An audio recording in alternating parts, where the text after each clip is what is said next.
I see you looking at... Ay, mali. Ibang content pala yun. Sorry. What's up guys? Benedict here. It's been a while. And this is another episode of Ben Connects. Nilamon na ng TikTok. And for today's episode, it's gonna revolve around family. Ayan. Ito yung pinakamalapit talaga sa puso ko. Everything about family. Like for me, lahat ng ginagawa ko, hindi lang para sa sarili ko, but also for my family. But of course, hindi ito lahat applicable sa lahat ng tao kasi iba-iba ang status ng ating mga pamilya. So, dating gawin, nagtanong ako on Instagram and sasagutin natin yung mga questions at yung mga topics na gusto nyong i-discuss all about family. Grabe, ang puti na mukha ko. Happy Foundation Day! What kind of bonding do you usually do with your family? Kami sa pamilya, like I said in my previous vlogs, hindi kami kumakain ng hindi sabay-sabay. So kapag super late na, hindi pa umuwi yung isa, whether ako or yung kapatid ko, everyone make sure na hihintayin namin yung hindi pa nakauwi bago kami kumain together. And siguro, on weekends, we try out a lot of new restaurants. For some families, no, ang ginagawa nila, nagta-travel sila around the Philippines or around the world. That's also one way to strengthen your family bond. Pero sa amin, alam mo yung simplicity of eating together and enjoying the food and talking and connecting. Kasi nga, it's so important that we always stay connected with everyone. Kayo ba, i-share niyo sa akin kung ano yung mga bonding experiences niyo with your family. But sa amin talaga, it's food. Paano makaiwas sa judgment ng family? I don't think may iwasan mo yan. I don't think it's entirely wrong for you to be judged, or baka iba yung term, hindi dapat judge, no? To be criticized or to be assessed, ganyan. Pero alam mo, the most honest judgment would always come from your family. Kapag ka may ginawa kang mali, right away sasabihin ka niya. Hindi siya katulad ng kapag ka yung friend mo, medyo naiilang ka pa sabihin sa kanya, di ba? No matter how close you are with that friend. But with your family, good and bad, sasabihin nila sa'yo and for your improvement as well. So I think hindi mo siya may iwasan, but you can control it. The moment na feeling mo, ginudge ka ng parents mo or ng kapatid mo, sabihin mo sa kanya na hindi ko masyado na-appreciate yung approach or the way you judge me or something like that, you be vocal about it. But when it comes to judgment in general, basta if you're not comfortable, you tell your family. Siguro may times na our family would judge our decisions or the way we deal with things, but in terms of yung pagkatao mo, I don't think your family would judge you on a deeper level. We take it as constructive criticism. But again, if you're not comfortable, tell your family. The fact that they're being so honest with you, ibig sabihin, you can also be as transparent to them. Thoughts on single parents? I can only see from the outside, but I can never imagine kung ano yung nafe-feel ng isang single parent. All I know is, sobrang hirap na nga na dalawa kayong parents sa mga anak nyo. Wow, parents. Based on what I'm seeing, sobrang hirap maging parents. The most difficult job in the world is being a parent. What more kung mag-isa ka lang? Hands down talaga ako sa mga single parents natin. So ano nga daw yung thoughts ko doon? Ben naman.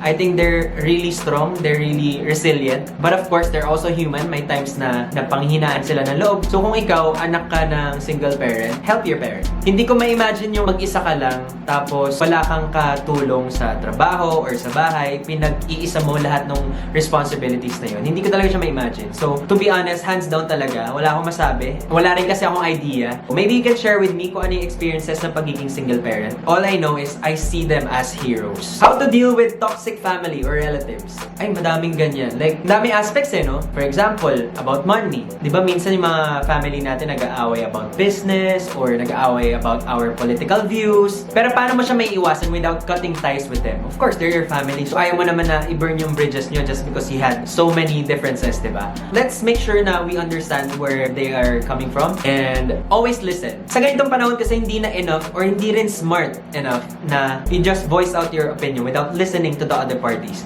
Hindi kayo magkakaintindihan, di ba? Unless you make them understand where you're coming from also. That way, mas magkakaintindihan kayo and you can settle somewhere in the middle or you can agree to disagree. Ang daming levels of toxicity na hindi natin may iwasan. Ang payo ko lang is, focus lang tayo sa sarili natin. Don't make other people, other relatives, make decisions for us. Don't let our decisions be affected by their actions. Buhay niyo pa rin yan. Family is above all, but there are limitations. You focus on yourself. What's the best thing you did to your family? I'm a disappointment. Joke lang. Hindi ko alam. I think parents ko makakapagsabi kung ano yung best thing na nagawa ko sa kanila. Pero I would say, as much as possible, hindi ko sinasayang lahat ng sinacrifice nila for me. Sa school, never akong bumagsak. Although never naging sobrang taas yung grades ko, hindi rin ako honorable mention, hindi ako cum laude, whatever. Pero never akong bumagsak. Kasi iniisip ko, pag bumagsak ako, masasayang yung pinang-enroll sa akin, ganyan. I guess that's one. parang masyadong binibuild up yung sarili ko. Sharing lang naman to. Sharing session lang. When it comes to my career, it really helps a lot na I always keep in mind na para sa kanila ko ginagawa to. Kasi iba talaga. Like ako, ang dami talagang di naniniwala na lumaki kami sa hirap. Pero yun yung nag-fuel sa akin to appreciate every little thing. I think yung mga parents natin, they would always want the best for us. So, the fact na every day we keep trying to be the best versions of ourselves, it would make them super proud. So, yun yung tumatatak sa mindset ko. Kaya sa lahat ng bagay, ginagalingan, gusto mo marami kang na-achieve para not only for yourself, but also para to give your family that sense of accomplishment. Kahit ikaw yung nakapag-accomplish ng mga bagay niyo. Does it make sense? I-share ko pala sa inyo yung favorite ko na family series. If you're watching This Is Us, pwede nyo siya i-download kasi siya available sa Netflix. It's all about family. Every episode talaga umiiyak ako parang bata. It's really beautiful. Feeling ko nga, natutunan ko na paano maging mabuting ama.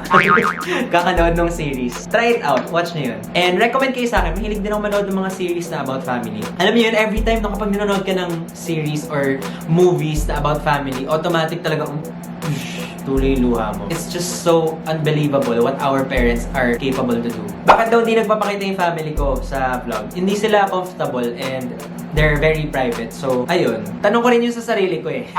I hope one day, sumali sila sa vlog ko para masaya, buong family. But, paunti-unti, like ito, yung kapatid ko, sumasali na siya sa vlogs ko and gumawa na rin ng vlog. And good job sa kanya kasi dami niya na-produce ng mga quality content na I hope you guys are also appreciating. If you haven't subscribed yet, subscribe kayo sa channel niya. Thoughts about parenting culture here in the Philippines. Ako lang to I think ang pinaka hindi ko masyadong trip is sometimes we feel like nagiging investment tayo ng parents natin na at the end of the day, they would be very dependent on us. And sabi nga sa akin ng isa kong friend, when you get married and you have children, dapat ang buhay mo hindi nagre-revolve around your children. Dapat hindi sila yung buhay mo, kumbaga.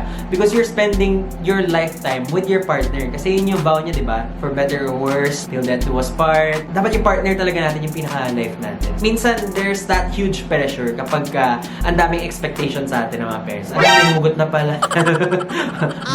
Mapanoorin to. Pero I think yun yung common, na they get very dependent. Although, I would want them to depend on me. But like, yung mindset lang siguro na I just want them to be able to be independent and walang expectation na I want them to achieve what I want. Parang ganun. Greatest lesson from your mom in particular. I think as a person, minsan mabilis ako ma-overwhelm. Minsan mabilis magalit, ganyan. One thing na sinasabi sa akin ng mom ko is kapag ka nagagalit ako, don't say anything you would eventually regret. Lahat ng sinasabi natin when we're angry is dala ng galit eh. And minsan di mo na mababawi yun. Hindi ko naman talaga maintindihan ba't ang mga nanay sobrang patient, sobrang taas ng tolerance sa lahat. Kapag ka galit na sila, papakalma muna sila or itatry nila i-analyze lahat ng situation, ganyan. And tayo naman, being young, minsan hindi natin na gagawa yan eh. Nadadala tayo ng emotion natin. So, yun yung pinaka-important na until now, I'm still learning. And I think kaya-kaya natin siya i-achieve. The fact na kinaya ng parents natin, kaya rin natin yun. Have you ever felt like running away from your family? Yeah, of course. I think nung high school ako, alam mo yung nung bata ka, yung gusto mong lumayas, nilagay mo lahat ng damit mo dun sa bag mo, tapos nilagay mo dun sa isang cabinet, pagising mo ng kinabukasan, niligpit na ng parents mo, nakita na inimpake mo yun. As you grow older, may ganun kang instances na may mga hugot ka na sana naintindihan ng mom mo or ng dad mo, but ang hindi mo na-realize is paano nila maintindihan kung hindi mo sinabi. I was young, I felt like nobody understood me and I didn't feel like talking. I just wanted people to understand. Alam mo yun, may face tayo na ganun eh. But always remember na hindi mind reader mga tao, kahit parents mo yan na kilalang kilala ka. Sometimes, hindi nila alam kung ano nangyayari. So you just have to voice it out. Kasi if hindi, kakainin ka ng thoughts mo and magkakaroon ka ng mga ganyang decisions na lalayas na lang ako, iwan ko na lang to. Ikaw nga, naging pasaway ka, iniwan ka ba? Hindi ka naman iniwan ng parents. Ano yung namana mo sa mom and dad mo? Namana ko yung pagiging matipid sa mom ko. Tapos namana ko yung pagiging magastos sa dad ko. Oh no! Yung nag-iipon ka ng sobra. Tapos pagka may nagustuhan ka, boom! Doon napunta lahat.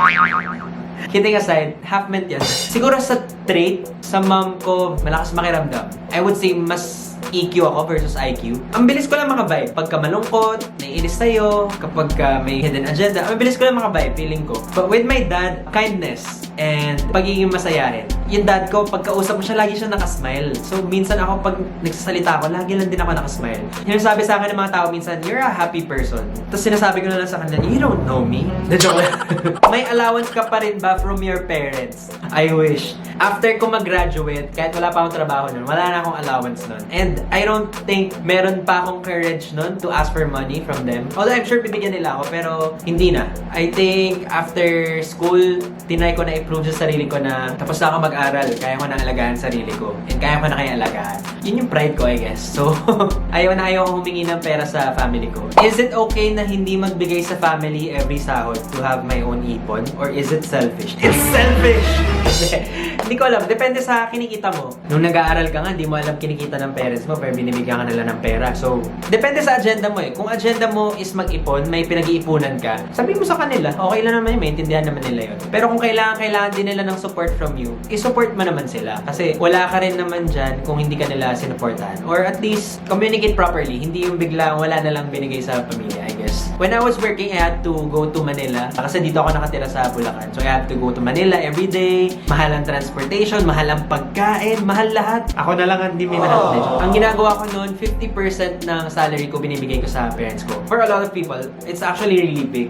Pero kasi ako umuwi ako sa bahay, doon ako kumakain, doon ako tumitira, lahat-lahat ganyan. Pero depende sa'yo. I think it's a healthy discipline also para malaman mo how to manage your money. If hindi kaya, wag muna. Maintindihan naman nila yun. Hindi naman siya required, pero nasa tao talaga. Hirap na hirap ako mag-explain kasi magkakaiba tayong lahat ng self-discipline. Sa akin, I make sure na I know how to handle my money and I make sure na I always give back. Is Kuya Jerry really your bunso? I'm shocked. Why? Do I look older than him? Wow! Yeah, siya yung bunso. For some reason, no, may yung mga bunso, hindi ko alam bakit lagi silang mas matangkad sa kuya nila. May logic ba behind it? Kasi yung mga kilala ko rin, yung mga bunso mas matangkad sa kuya, sa ate, ganyan. But yeah, Jerry's my younger brother. How do you feel at home when you're apart with your family? Nung napadala ko sa Pangasinan dati, Manila ako nakatira, pinadala ko sa Pangasinan dati for 6 months. Very new environment doon. I felt sad kasi may mga weekends na hindi ko kasama yung parents ko and sanay ako na lagi pag uwi ko may pagkain na. Kasi alam mo, the best talaga yung mga lutong bahay, di ba? And minsan kapag wala yan lahat, magkakaroon ka ng mga depressive episodes na gusto ko na umuwi, miss ko na yung parents ko. But the best way is always communicate with them. Always make sure na you stay connected. Minsan kahit mga random things na, Ma, ito yung niluto ko ngayon mag-isa sa apartment. Oh, pinipicturean ko na tapos sinesend ko na agad sa family ko. Mga ganong simpleng bagay na feeling mo, you're still in touch with them. Minsan pag mag-isa ako, nagra-random photoshoot ako tapos take lang ako ng mga pictures tapos isend ko sa family ko. As random as possible. Minsan yung mga out of nowhere na topics, yun yung bumubuhay sa family group eh. Okay, remaining questions. Normal ba na kahit hindi ka kumain, ikaw pa rin maghugas ng plato? Ewan ko, tanong niya sa Jerry. Yeah, of course, normal lang yun. Kayo lang naman yun nasa pamilya. And ngayon ko lang nare-realize na growing up, ang daming times ako pinagluto ng parents ko, ang daming times na pinaglaba, pinaghugas ng pinggan, na lagi kayo inutusan, lagi kang may responsibility to do your chores. It doesn't hurt. Yun lang masasabi ko. Eto, totoo to, walang halong biro. Sometimes, you have to think na swerte ka na inuutusan ka. Ibig sabihin, your parents can rely on you. You also unload some of their work, make things easier for them. Ito yung mga simple ways for us to give back, kumbaga. How to deal with traditional parents. Expert ako dyan. For example, my parents didn't know the importance of digital. So, when I started vlogging, they didn't really understand what I was doing. And the fact na vlogging is part of the entertainment industry, sobrang nahirapan ako because entertainment in itself sounds like pure entertainment. Naglalaro ka lang. So, iniisip nila parang, ano mo ginagawa nito? Nagbe-video lang siya, ganyan-ganyan. Hindi ko nakuha yung support right away. Dito pumapasok yung role mo na you make them understand. Kasi mga traditional parents natin, the reason why sobrang traditional pa rin ng ibang parents is because they weren't exposed to what's new. Ang pinakakey talaga is to let them understand. No matter how long, you shouldn't be impatient with it. Kasi hindi yan basta-basta na-change. Kinalakihan nila yung mga bagay na yun before. So, they wouldn't understand kung ano yung mga bago ngayon. So, it's your job to explain it to them and to make them see the bigger picture and understand. Then, eventually, kapag nag-grasp na nila yun, then you would get their support. May mga ganong efforts tayo kailangan gawin. How can you overcome poor communication with your family. Hindi kasi ako lumaki na nag-heart-to-heart ako with my family or even to my brothers. Yun yung pinaka-frustration ko, I guess. I can't just communicate because it's so awkward. Plus the fact na all boys kami lahat. So, sobrang awkward talaga mag-open up about love life or anything. Pero with the power of social media, minsan nakakapag-share ako ng mga articles, nakakapag-share ako ng mga random videos to make them understand what I'm feeling, ganyan. Yung simple way na yun it really makes a lot of difference. So, I guess sobrang thankful din ako with the advancement of technology and makes communication super easy. It helps us really stay connected. Thank you again for sending in your questions. Let me know kung ano pa yung topic na gusto nyo for our Ben Connect series. So far, we have talked about friendship, career, love life, and family. So, let me know kung ano pa yung gusto nyong topic. I-dissect pa natin ng mas maayos. Thank you for watching and I'll see you again on my next video. That's it.